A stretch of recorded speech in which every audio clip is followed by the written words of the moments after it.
Hello and welcome to this pretty gritty video. This is the third in a series of videos that we've made for people just getting into triathlon. Today we're going to talk to you about the bike section of the race and also moving with your bike in and out of transition. So let's get going. It's really important to remember that you must not get on your bike whilst you're still in the transition area. You're only going to mount your bike once you've crossed the mount line. There'll be a clear, defined line on the floor and there will be a marshal telling you when you're allowed to get onto your bike. There's lots of ways to climb on your bike. Some of them are faster than others, but for the purpose of this video, because it's aimed at beginners, you would be running out of transition, either wearing your trainers or your cycling shoes or your triathlon shoes, and then you're just going to climb onto the bike rather than having your shoes fastened to the pedals already. Probably our number one tip for the bike section would be not to feel like you have to get on your bike the second you've crossed the mount line. If it's really congested and there's lots of other athletes trying to get on their bike at that point, you can run through the mount line and head for some clear road where you've got room to get onto your bike and start cycling safely. So we're just going to show Katie now running out of transition and getting onto her bike.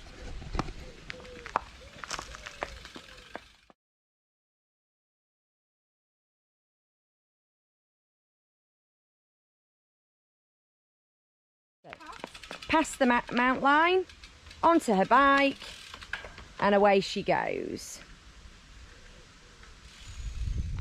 So whilst you've been practicing for your first triathlon, you've hopefully gone out and ridden in the kit that you're going to wear on race day. This is really important because if you have decided you're going to have a triathlon suit on, they don't have as much padding in the seat as cycling shorts do. So you want to make sure that you're comfortable on the bike and that you've practiced riding in them so that you know you're not going to get any chaffing or anything like that come race day.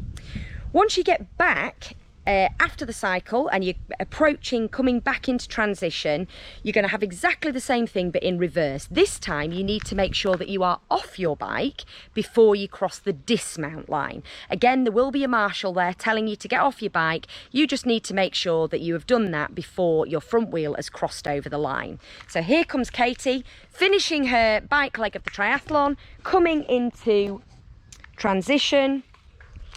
She's approaching the dismount line, stops the bike, safely gets off, and then is now running back to the place where she left all her gear, ready to move into the run section of the race. Now, your triathlon suit, or whatever you've chosen to race in on the day, you might not be as fortunate as us and have nifty little pockets, like so, to put your gels and things in, but that's no worries. You can use a race belt that's got loops on it to put your gels in, or some people choose to tape their gels to the top tube so that you've got them lined up here on the bike, and then you just take them off and take them as and when you had planned to do so. Or you can buy little bags that also attach to your top tube and you can keep your gels in there. The important thing is that whilst you're on the bike, you need to be making use of that time to fuel properly. So you want to be drinking, you're probably going to have a gel whilst you're riding your bike. So they're things that you can practice to make sure you're confident and comfortable doing that before race day. So, practicing riding and taking your bottle out without looking at your bottle. That's the skill that you want to be working on. So you don't want to be having to look down to see where your bottle is. So again, this is one of those things that if you spend some time practicing, you'll reach a point where you can just put your hand down and pull the bottle out without having to look down to see where it is. So when you enter your first triathlon and you get all the bum through on email, they will give you some clear rules that you have to follow. These tend to be standard across most triathlons, although rules can differ slightly from one race to another. The first one and the most important one in terms of your bike is that in transition, do not touch your bike until you have put your helmet on and fastened your helmet.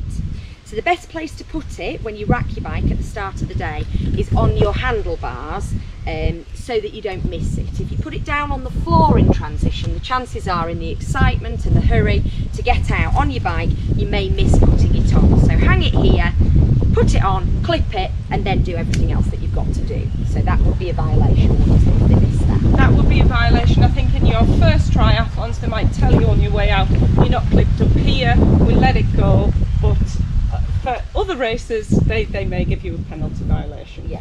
Other violations are once you've got your helmet on and you've gone out over that mount line and you are out on the road, is to talk about the drafting zone. If you were caught drafting, you can be given a penalty, and that can be 15-20 seconds. Sometimes it can be a disqualification completely, which would be awful. Oh, Nobody yeah. wants disqualifying from a race, so make sure you are clear on what the rules are and that you are sticking to them. The other one, and nobody likes it anyway, do they?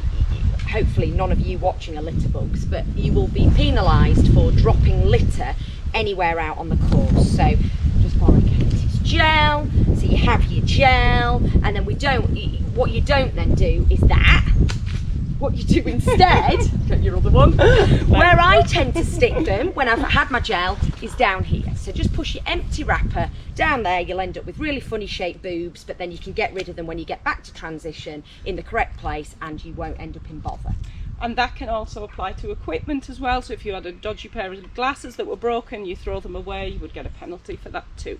So hang on to your stuff, pop it away, keep it on your person, or use the designated areas where they allow you to throw it away.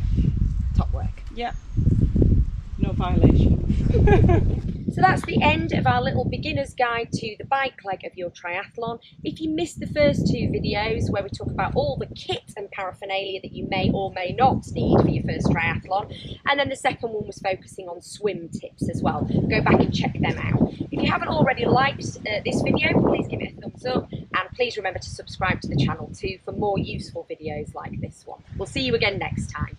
See you later. Bye.